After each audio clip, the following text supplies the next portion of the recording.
Everyone welcome to our channel. আজকে আপনারা দেখে বুঝে গিয়েছেন আমরা কি তৈরি করব। আজকে আমরা আলুর দম আর রুটি তৈরি করব। এখানে আলুগুলো কেটে নিয়েছি, দেখুন কাটার পর আমরা টমেটো, পেঁয়াজ, মরিচ, ধনেপাতা এগুলো কেটে নেব। পেঁয়াজগুলো ছিঁড়ে নিয়েছি।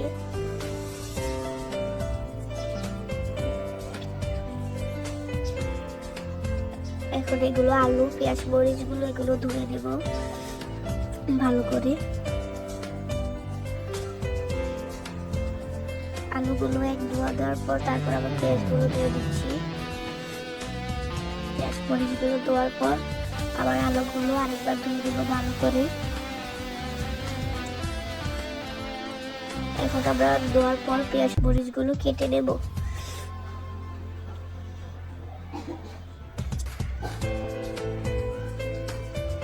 কাটার পর টমেটো গুলো সুন্দর করে কেটে দিচ্ছি।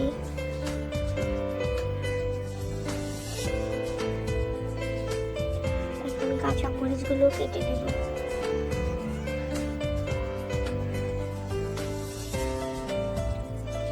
তারপর ধনেপাতা গুলো সুন্দর করে কেটে দিচ্ছি।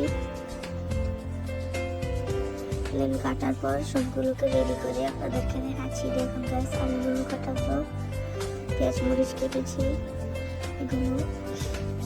এখন আমরা মাটির চুলায় আজকে রুটি আর আলুর দম রান্না করবো।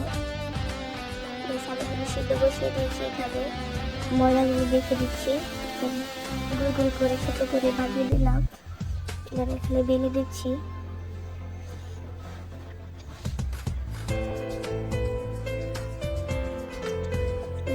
একটা বানিয়ে আমরা খেয়ে নিয়েছি সবাই মিলে একটু একটু করে, মজাই লেগেছিল।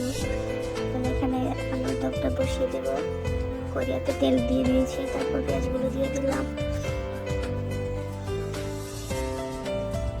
লবণ দিয়ে দিচ্ছি। কিছুক্ষণ পেরেছি, এখানে আদা রসুন বাটা দিয়ে দেব, টমেটো দিয়ে দিলাম, তারপর হলুদ মরিচ এগুলো দিয়ে একটু জল দিয়ে কাঁচা মরিচ দিয়ে কিছুক্ষণ কষিয়ে দেব।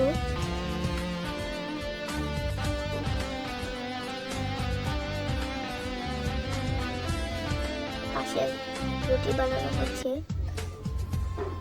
একটু নেড়ে চেড়ে দিলাম যাতে নিচের দিকে লেগে না যায়। তেল কষানো হলে এখানে আলুগুলো দিয়ে দিব। আলুগুলোকে মিক্স করে দিচ্ছি, নেড়ে চেড়ে। এখানে ম্যাগি মশলা দিয়ে দিলাম টেস্টটা একটু বাড়ানোর জন্য। গাইস, আপনাদের যদি আমাদের ভিডিও ভালো লাগে লাইক এবং সাবস্ক্রাইব এবং শেয়ার করে আমাদের পাশে থাকুন। তোমরা যদি খেতে চাও তাহলে আসতে পারো আমাদের বাসায়।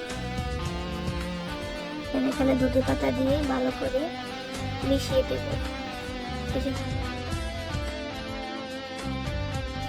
এখন আমরা নামিয়ে ফেলবো, দেন তারপর পরিবেশন করে আপনাদের সাথে শেয়ার করছি। দেখুন গাইস, আমাদের রুটি আর আলুর দম।